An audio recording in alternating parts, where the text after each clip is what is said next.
আসসালামু আলাইকুম প্রিয় দর্শক, অন্য মঞ্চের আলাপ চাইতায় আপনাদের সকলকে আমন্ত্রণ জানাচ্ছি।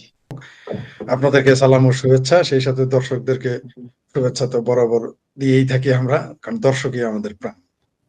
আপনি যে কথাটা বললেন, প্রথম নির্বাচনের কথাটা বলি, নমিনেশনের বিষয়ে। আমার ২ জায়গায় পাঠাতে পেরেছিলাম। ৩ জায়গায় আমি মনোনয়ন পত্র নেওয়ার প্রচেষ্টা অপপ্রচেষ্টা বা প্রচেষ্টা যাই বলেন চালিয়েছিলাম। জামালপুর সদরে পাঠানো যায় নাই। তারা ভয়ে বলেছে যে ওইখানে আপনি যেভাবে জামাতের বিরুদ্ধে আপনি কথা বলেন, আপনার ব্যাপারে কেউ যদি ওইখানে যাওয়ার মেরে ফেলবে সাথে সাথেই।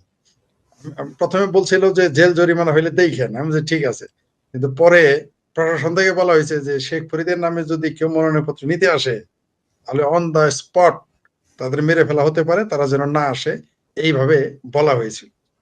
হ্যাঁ, আর তাই ওখানে যাওয়া যায় নাই। আর টাঙ্গাইল, মানে মধুপুরে টাঙ্গাইল আর হচ্ছে ঢাকা ১৬-তে গিয়েছিল, কিন্তু সেইখানে গিয়ে যে অবস্থা দেখেছে, বিশেষ বাহিনী থেকে বলা হয়েছে যে এইখানে যদি আপনারা আসেন ডিসি অফিস উড়াই দিবে, এই লোকের নামে যদি আপনারা নিতে যান ডিসি অফিস জ্বালায় দিবে, থানা জ্বালায় দিবে, দয়া করে আপনারা আসেন না, যারা আসবেন তারা মারা পড়বে নিশ্চিত।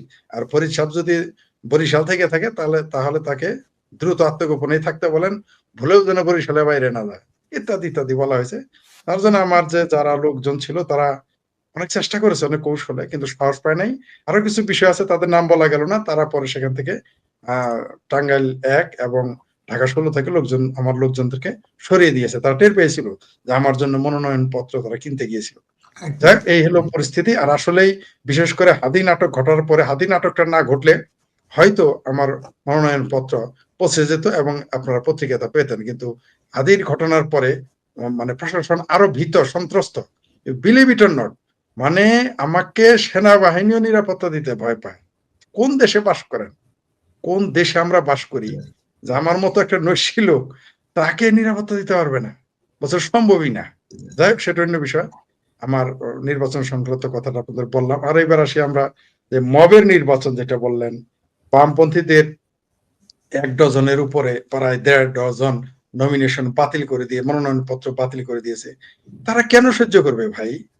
এরা তো ৫ই আগস্টের যখন ঘটনা ঘটে, এটা যে ইরানের পুনরাবৃত্তি ঘটতেছে তাদের বোঝা উচিত ছিল। এখনো তাদের কপাল ভালো যে তারা মনোনয়নপত্র কিনতে পারছিল। বাতিল করছিল তাদের সৌভাগ্য যে তাদের এখনো বুলডোজার এনে তার নিচে ফেলেনি। ইরানে যে কাজ করেছে, ১২ তারিখে যদি তারা নির্বাচন করে ফেলতে পারে এবং টিকে যায় এই সরকার, এই সকল সরকার যদি টিকে যায়, জামাত, এনসিপি, বিএনপির চরমনায় এই উগ্র সন্ত্রাসী এবং মুক্তিযুদ্ধ বিরোধী পেয়ারা পাকিস্তানিরা যদি সরকার ৫ বছর টিকতে পারে, বাংলাদেশের বামপন্থীদের ধরবে আর বঙ্গোপসাগরে নিয়ে ফেলে দিবে। এরা জানেই না, তার সিমটম হচ্ছে এই যে এই মনোনয়ন পত্র বৈধতা না দেওয়া, এটা তো পরিকল্পিত ভাবে। আপনি দেখেন মাহমুদুর রহমান মান্না ভাই, আমি বলেছি তো তাকে কেন ওরা সহ্য করবে? মাহমুদুর রহমান মান্না ভাই একদিকে হলো জাসদের নেতা, আরেকদিকে হলো আওয়ামী লীগের ৩ নম্বর ব্যক্তি ছিলেন, সাংগঠনিক সম্পাদক।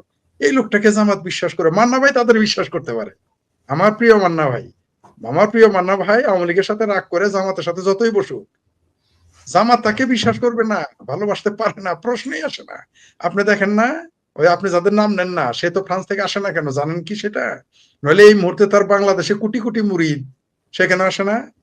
বাংলাদেশ আওয়ামী লীগের লোক যদি ক্ষমতায় আসার কাছাকাছি থাকে, আমরা আত্মগোপনে থাকবো? প্রশ্নই আসে না। আমরা মাটির ৭০ হাত নিচে থাকলে উপরে উঠে আসবো, বিড়ালের কেঁচোর মতো ভেসে উঠবো উপরে। যেখানে আপনি যার নাম নিতে দেন না, সেই বিশিষ্ট ব্যক্তি ফ্রান্স থেকে এখনো কেন আসে না? সে জানে, যতই সে বলুক যে আমি ছাইদির কবরে গিয়ে ক্ষমা চাইবো, আমি ছাইদির পোলার কাছে গিয়ে মাপ চাইবো, আমি ভুল করেছি গণজাগরণ মঞ্চে নেতৃত্ব দিয়ে, আসার পরে দেখুক না ওরে এমন হাদিরে যেভাবে সাইজ করছে ওইভাবে মেরে দিয়ে বলবে আওয়ামী লীগ মারছে আর ভারত মারছে। সেই ব্যক্তিগুলো যে আমেরিকা থেকেও যিনি বেশি ফালাফালি করেন, আরেকজন আছেন উবার ড্রাইভার, এও আসলে তারা এই কাজ করবে। এরা জানে, তাই তারা আসবে না এই দেশে। আর আপনি যেটা বললেন, তো সুতরাং মান্না ভাই দেওয়া তো প্রশ্নই আসে না, কেন দিবে? তারা কোন ব্যক্তির ভেতরে যদি মুক্তিযুদ্ধের ১ বিন্দু ঈমান থাকে, যদি ঈমানের সাথে তুলনা করেন, মুক্তিযুদ্ধের প্রশ্নে ১ বিন্দু ঈমান থাকে, তারা বরদাস্ত করবে না। এই সরকার, এই জামাতি যে মব, এরা সন্ত্রাস, মব সন্ত্রাস তো একটু পরিকল্পিত। এগুলো ডক্টর ইউনূস, ওয়াকার সাহেব এবং জামাতের আমির, বিএনপি সম্মিলিত বাহিনী, এরা মব বাহিনী আবার কি? নাইলে শাহবাগে তো দেখলেন একজন তরুণ যেভাবে গাড়ি বন্ধ করে দিতেছে, আমরা গণজাগরণ মঞ্চে লাখ লাখ লোক হয়ে যেটা করতে পারি না, তারা একজন হয়ে দেখেন গাড়ি বন্ধ করে ফেলে। ও, এতে তো বোঝাই যায় যে পাঠার জোরে, মানে খোঁটার জোরে যে পাঠা কুদ, এটা তো বোঝাই যাচ্ছে। আপনি দেখেন এইখানে মব করে নমিনেশন বাতিল করা, এটি কোন আইনে করলো? মানে মব করে যদি সব করা যায় তাহলে তো দেশে আদালতের দরকার নাই, তাহলে তো আদালতের দরকার নাই, তাহলে তো দেশ দরকার নাই ভাই। দেশে তো একটা মাস্তানতন্ত্র।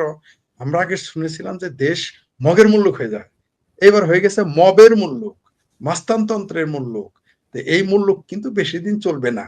যারা এখন না মনে করতেছে যে এখন তো পুরো একেবারে পূজা রোজার জোশে আছেন, এরা জানে না যে এটার বিপরীত প্রতিক্রিয়া কি হবে। বাংলাদেশ আওয়ামী লীগ কাউকে নিষিদ্ধ করে নাই, নির্বাচনে বরং সৈন্য দল আসে নাই। আর আপনি বাংলাদেশ আওয়ামী লীগকে নিষিদ্ধ করেছেন, ছাত্রলীগ নিষিদ্ধ করেছেন, নৌকা মার্কা নিষিদ্ধ করেছেন, আওয়ামী লীগের স্বতন্ত্র প্রার্থীকেও আপনি আসতে দিবেন না, এমনকি তার সহযোগী, তার জোটে ছিল জাতীয় পার্টি, নমিনেশন জোর করে বাতিল করতেছেন। এখন গণতন্ত্র জায়েজ না? এটা এই গণতন্ত্র ঠিক আছে? এখন বিনা ভোটের আর হয় না এটা, না? মানুষ তো এগুলো দেখতেছে, সারা পৃথিবী এগুলো দেখতেছে। তবে যারা এতদিন অভিযোগ করেছিল আওয়ামী লীগের বিরুদ্ধে যে আওয়ামী লীগ এই নির্বাচন করছে, ওই নির্বাচন করছে, বরং এই নির্বাচনের তথাকথিত নির্বাচন আয়োজনের মাধ্যমে আওয়ামী লীগের সেই বিতর্কিত নির্বাচনকে বৈধতা দিয়ে ফেলেছে এবং দিতে যাচ্ছে বলে আমি মনে করি। আর আদৌ নির্বাচন হবে কিনা, যেটা আমি মারুফ ভাইয়ের সাথে একমত যে আমার যথেষ্ট সংশয় আছে, আদৌ নির্বাচন হবে কিনা। আমি ওই 11 তারিখ রাত 12টা পর্যন্ত আমি সংশয়ে থাকবো। 12টা বাজার পরে কি হইতে পারে নির্বাচন, কিন্তু এর আগে আমি বিশ্বাস করি না। আর এটা তো নির্বাচন হবে না, ইলেকশন হবে না, এটা হবে কি সিলেকশন।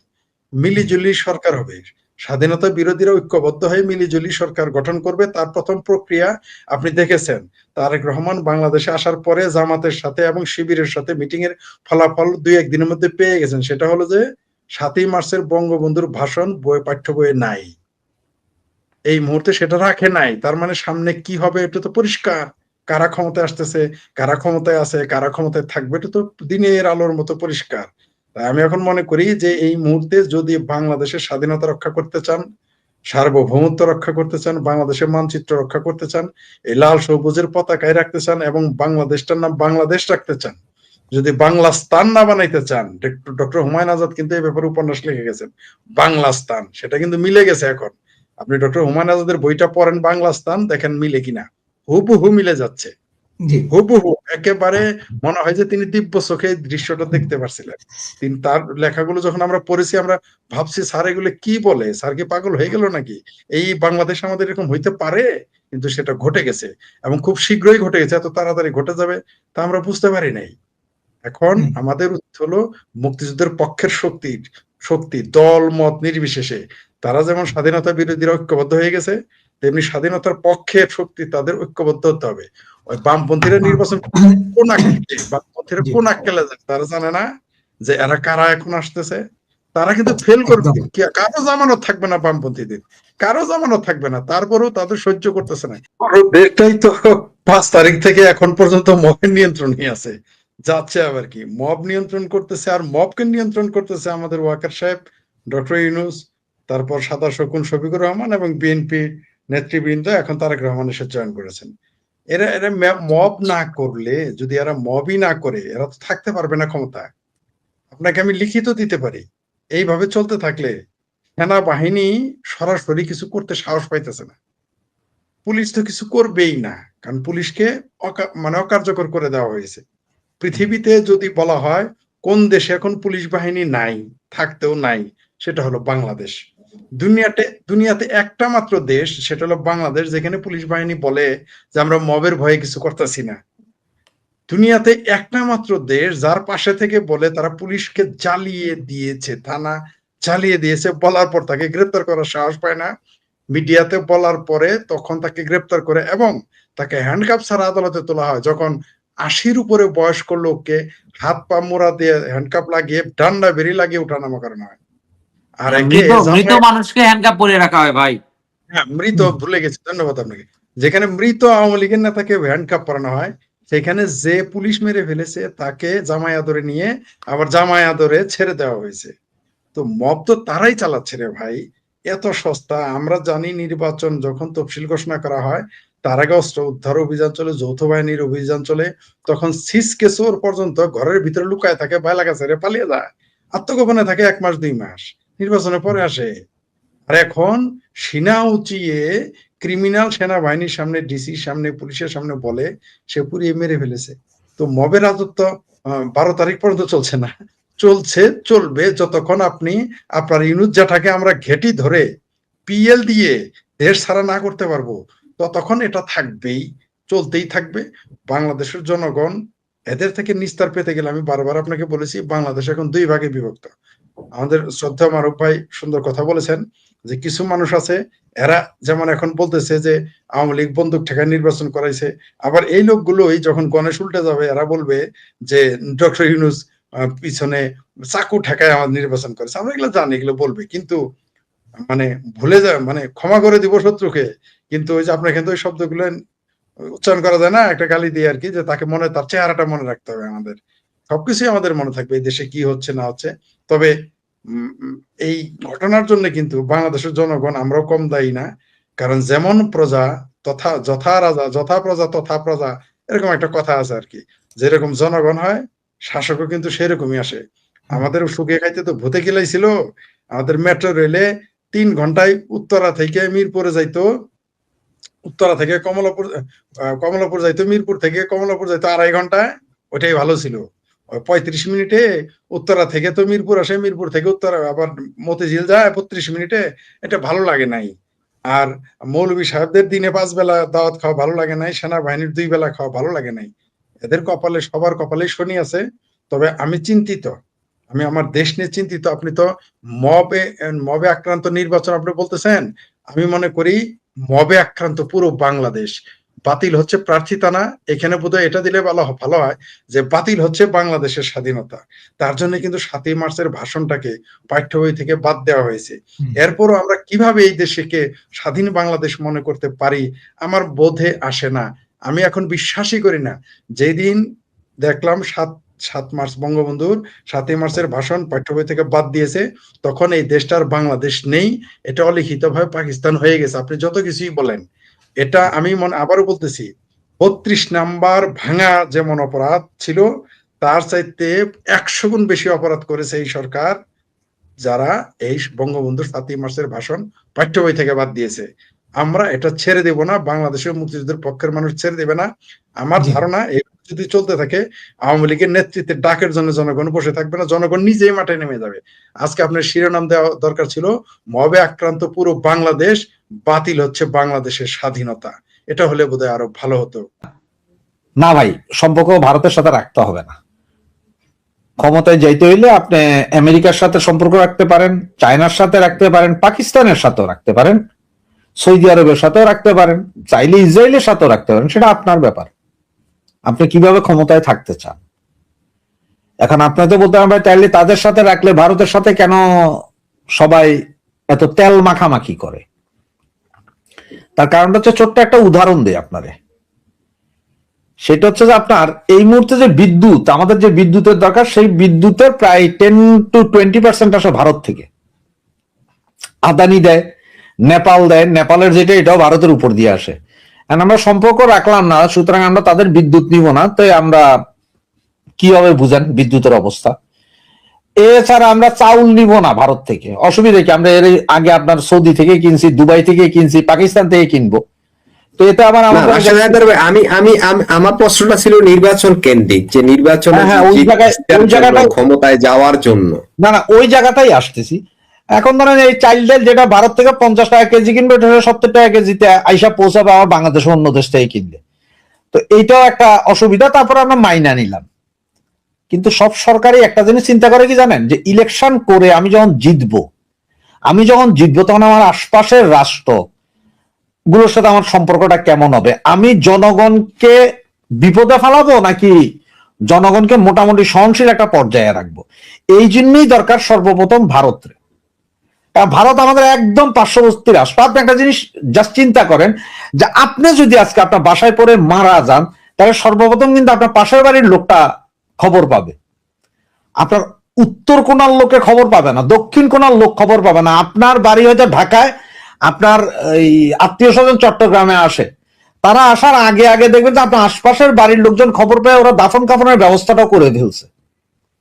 কোথায় দাফন হবে, কোন ইমাম ইয়ে করবে, এ কারা গোসল করবে, সব রেডি করছে আপনার আত্মীয় স্বজন আসার আগে আগে। এটা হচ্ছে নর্মাল। আমরা হায়াত মৌতের কথা বলতেছি এখানে।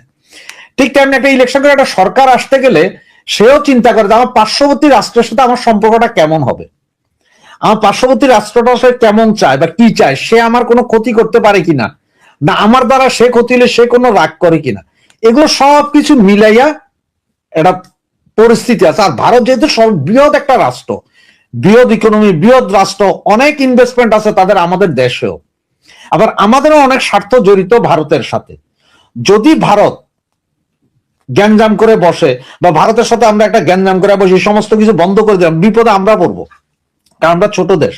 তা আমরা সম্পর্ক যত গভীর হবে তত ভালো। তা আমি আমেরিকার সাথে সম্পর্ক করে লাভ নাই, আমার সম্পর্কটা ভারতের সাথে যত বেশি বা আমার সুবিধা বেশি, কারণ আমার অনেক কিছু, ওই যে বললাম যে মৃত্যুর ব্যাপার, ঠিক তেমনি বিয়া শাদীর ব্যাপার, সবকিছু। এই জিনিসটা যদি চিন্তা করেন তাহলে দেখবেন যে নির্বাচনে কেন এই দলগুলো সবাই ভারতের কাছে যায়, কারণ ওরাও জানে যে এই নির্বাচনে কিচ্ছু লাগবে না ভাই। নির্বাচন কত তারিখ? 12 তারিখ হোক এখন নির্বাচন।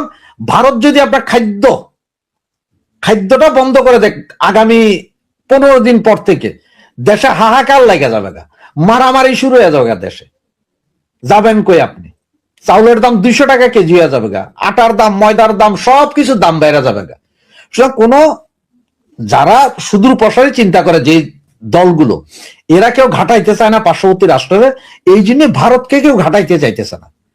সব আছে, সবাই মুখে মুখে আপনার কি বলে আপনার এটা ভারত বিরোধিতা, ওইটা হচ্ছে ইলেকশনের ক্ষেত্রে, কিন্তু নিচে নিচে দেখেন সবাই ভারতের সাথে যায় হাত মিলাইতেছে যে স্যার আপনারা রাগ হইয়েন না, কোনো বিপদে আমাদের ফালাইয়েন না, আমরা আপনাদের পক্ষে আছি, আমাদের দ্বারা আপনার ক্ষতি হবে না।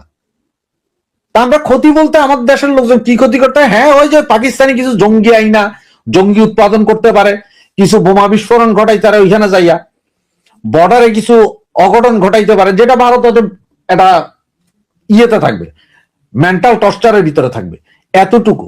তাই বলে এমন না যে আমরা যাই 7 সিস্টার দখল করে নিয়ে, ভারত এই চিন্তা করে না যে বাঙালি যে 7 সিস্টার দখল করে আনবে। ওই যেমন হাসনাত আব্দুল্লাহ, সে বলছিল ভারতের কাছে 18 কোটি গুলি নাই, যে বাংলাদেশে 18 কোটি গুলি নাই, যে 18 কোটি গুলি দিয়ে 18 কোটি মানুষ মারবে, তার হিসাবটা এরকম, 18 কোটি গুলি নাকি ভারতের কাছে নাই। তা আমিও মাইনা নিলাম ভারতের কাছে 18 কোটি গুলি নেই, ভারতের কাছে 3-4 কোটি গুলি আছে, স্বীকার করলাম। তো তাতে কি 18 কোটি মানুষের 18 কোটি কি ভারত বিদ্বেষী? তার তো না।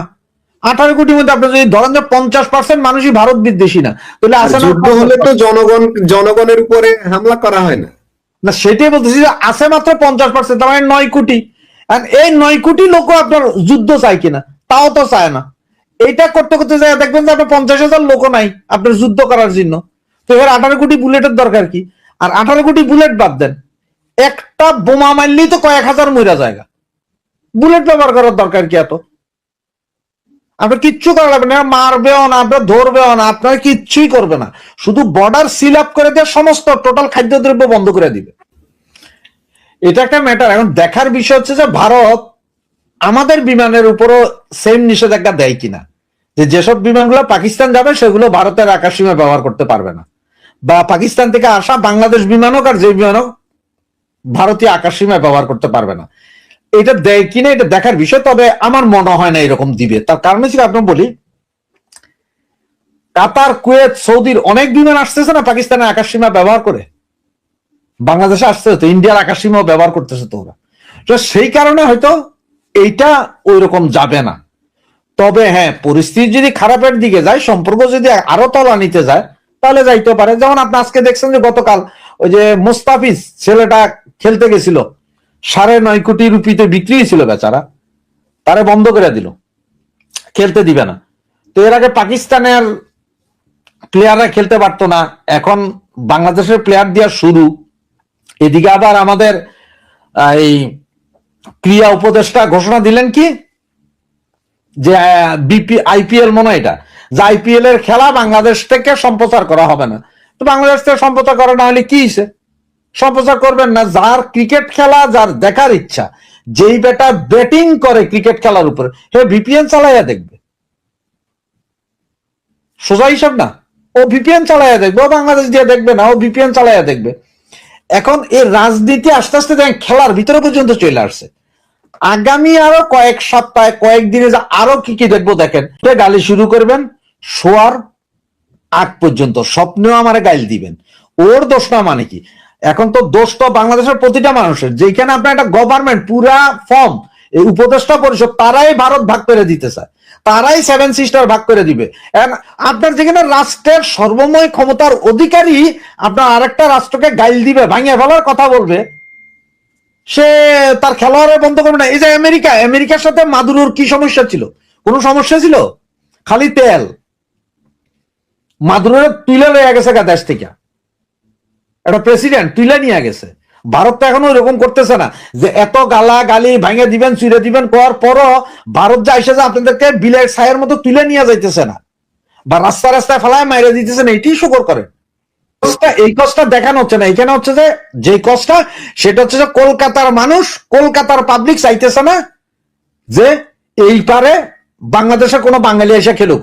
ওদের কথা এটা যে যারা আমাদের দিনে রাতে গালি দেয় তাদেরকে আবার 9.5 কোটি টাকা দিব কেন?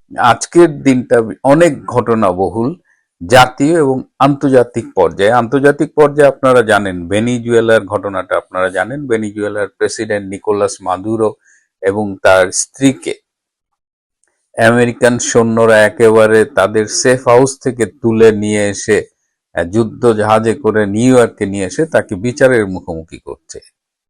এটি কেন করছে? একটা দেশে নির্বাচিত সরকারকে এভাবে চাইলে নিয়ে আসা যায় কিনা, তুলে নিয়ে আসা যায় কিনা, এ বিষয়গুলো নিয়ে আমি কোনো মন্তব্য করব না। আমি একটি বিষয় নিয়ে বলবো যে ভেনিজুয়েলার নিকোলাস মাদুরোর এই যে তুলে এনে আমেরিকায় বিচারের মুখোমুখি করার যে সমগ্র প্রক্রিয়া, এটি নিয়ে বাংলাদেশের কমিউনিস্টরা মিছিল করেছে, তারা বিক্ষোভ জানিয়েছে, এটির প্রতিবাদ করেছে। আমার আপত্তিটা সেই জায়গাতে যে বাংলাদেশের কমিউনিস্টরা যখন এই একই ঘটনা, একই রকমের ষড়যন্ত্র, একই রকমের জঙ্গি অভ্যুত্থান, তখন তারা শেখ হাসিনার বিরুদ্ধে এই বিভিন্ন পরাশক্তিকে সমর্থন করেন। আবার নিজের দেশের সরকার যখন উৎখাত হয় তখন তারা সরকার উৎখাতের প্রক্রিয়াকে সমর্থন করেন, কিন্তু ভেনিজুয়েলায় তারা আবার নিকোলাস মাদুরোর পক্ষে দাঁড়ান। এই দুটো মানে দ্বিচারিতা হয়ে গেল না? বাংলাদেশের কমিউনিস্ট যারা এক সময় অনেক স্বপ্ন দেখতেন, এবং আমাদের ছাত্র জীবনে আমি নিজেও অনেকটা একটু বামপন্থী ভাবধারার মানুষ ছিলাম, সেই স্বপ্ন আমিও দেখেছি। তো তাদের তো এখন মোটামুটি সেই স্বপ্ন টপ্ন সব আউলায় গেছে সোভিয়েত ইউনিয়নের পতনের পরে। তারপরেই তাদের অবস্থা এখন এমন হয়ে গেছে যে তাদের আসলে কোথাও কোনো বেল নাই, এবং তারা এই ভেনিজুয়েলার এই ঘটনায় একটা হাস্যকর ঘটনার জন্ম দিল। যাই হোক, সেটি একদিকে যেমন বিষয়, আরেকটা বিষয় আমাকে আজকেও কয়েকজন ফোন করে বলেছে যে বাংলাদেশে আসলেই কি নির্বাচন হচ্ছে কিনা। আমি কিন্তু সে একই কথা বলি যে 12ই ফেব্রুয়ারির নির্বাচনটি একটি অনিশ্চিত অবস্থায় আছে, এবং আমি বিশ্বাস করি যে নির্বাচন হওয়ার সম্ভাবনা খুবই কম। এবং আজকেও যাদের সাথে আমি কথা বলেছি আমার সোর্স একই বলেছে। আমি আমার ব্যক্তিগত আগ্রহের জায়গা থেকে নির্বাচন কমিশনে কাজ করে এরকম আমার পরিচিত একজনের সাথে কথা বললাম যে কি অবস্থা, 12ই ফেব্রুয়ারি নির্বাচন হবে, আপনাদের প্রিপারেশন কেমন? তা আমাকে বললো যে ভাই, একটা জাতীয় সংসদের নির্বাচন হবে, সেটাকে কেন্দ্র করে পুরা নির্বাচন কমিশনে যে রকমের ব্যস্ততা থাকার কথা, কারণ এটা একটা বিশাল কর্মযজ্ঞ। তো আপনি যদি আসেন দেখবেন যে সবখানে একটা গা ছাড়া ভাব, যে এরকম একটা এত বড় একটা নির্বাচন হবে, সাথে আবার গণভোট আছে, অথচ সেরকমের প্রস্তুতি নির্বাচন কমিশন অফিসে দেখা যায় না। স্বভাবতই প্রশ্ন ওঠে, তাহলে নির্বাচন হবে কি হবে না, এটা নিয়ে নির্বাচন কমিশন নিজেও কিন্তু কনফিউজ। যেটা শুরু করেছিলাম ওই যে আইপিএল এ মুস্তাফিজ হলো আমার ঢাকা মেডিকেল কলেজের এক বন্ধুর আপন ভাগ্নে, যে কারণে মুস্তাফিজের অনেক ব্যক্তিগত গল্পগুলো আমি আমার সেই বন্ধুর কাছ থেকে শুনেছি। তার এই একই কারণে মুস্তাফিজকে আমাদেরও ভাগ্নে মনে হয়। তো মুস্তাফিজ তো আইপিএল এর আগেও খেলেছে, দিল্লিতে খেলেছে, আরো কয়েকটা টিমে খেলেছে, তখন তো তাকে এরকম নিয়ে এরকম কথা হয়নি। এবার কেন এরকম কথা হচ্ছে? এটা দুটো কারণ। একটা হলো যে বাংলাদেশে বর্তমানে হিন্দুদের উপরে ব্যাপক নির্যাতন চলছে। এই যে দীপুকে পুড়িয়ে হত্যা করা হলো, তারপরে খোকন দাসকে হত্যা করা হলো, আরো অনেককে এরকম মানে ঘটনা ঘটেই চলছে। তো সম্ভবতই এই হিন্দু নির্যাতন, হিন্দুদের হত্যা, এটা নিয়ে ভারতে একটা প্রতিক্রিয়া হচ্ছে। আবার ভারতেরও একটা নিজস্ব রাজনীতি আছে, ভারতের রাজনৈতিক দলগুলোরও একটা এজেন্ডা আছে। এর সাথে আবার শাহরুখ খান একটা স্পেশাল এজেন্ডা, কারণ শাহরুখ খান কেকেআর এর মালিক এবং তিনি মুস্তাফিজকে কিনেছিলেন নিলামে 9 কোটি+ টাকা দিয়ে। তো এখন কথা হলো, শাহরুখ খান বরাবরই বলেন যে ক্রিকেট ক্রিকেটের জায়গায় থাকুক, এটা রাজনীতির বাইরে থাকুক। এবং আপনারা জানেন যে 2009 সাল থেকে কিন্তু এই মুম্বাই বোমা হামলার পর থেকে আইপিএল এ পাকিস্তানি ক্রিকেটাররা কিন্তু নিষিদ্ধ, কোনো পাকিস্তানি ক্রিকেটাররা কিন্তু তারপর থেকে খেলেন না। কিন্তু শাহরুখ খান কিন্তু সেটারও বিরোধিতা করেছেন। কিন্তু এই শাহরুখ খান, হ্যাঁ, তিনি তাকে বিতর্কিত করবার জন্য একটা রাজনীতি ভারতের মধ্যে আছে। সুতরাং শাহরুখ খান বিরোধী একটা গ্রুপ, আবার বাংলাদেশকে নিয়ে একটা অসন্তোষ ভারতের ভেতরে আছে, এই দুটো মিলে মুস্তাফিজ হয়েছে ভিকটিম। আবার মুস্তাফিজের ঘটনা যখন ঘটছে তখন আমাদের এই বিশিষ্ট চাপাবাজ আসিফ নজরুল, আবার ওই রাজাকারের বংশধর রিজওয়ানা হাসান, এরা আবার খুব চোটপাট হয়েছে যে তারা এই আগামী ফেব্রুয়ারি মাস থেকে যে আইসিসি টি20 ওয়ার্ল্ড কাপ হবে, যেটা ভারতে হওয়ার কথা এবার, তো সেখানে বাংলাদেশের খেলাগুলো ভারতে পড়েছে। তারা অলরেডি বলেছে তারা নিরাপত্তার দোহাই যে তারা ভারতে খেলতে যাবে না। এখন বাংলাদেশ ভারতে খেলতে যাবে না, এটা আবার বলতেছে আমাদের আসিফ নজরুল, এবং তিনি বলতেছেন যে গোলামির দিন শেষ। এখন বাংলাদেশ ভারতে যদি আইসিসি টি20 ওয়ার্ল্ড কাপে অংশগ্রহণ না করে তাহলে তার লস হবে কার? এর আগে আমরা দেখেছি অস্ট্রেলিয়া বাংলাদেশে একটা ওয়ার্ল্ড কাপে যায় নাই।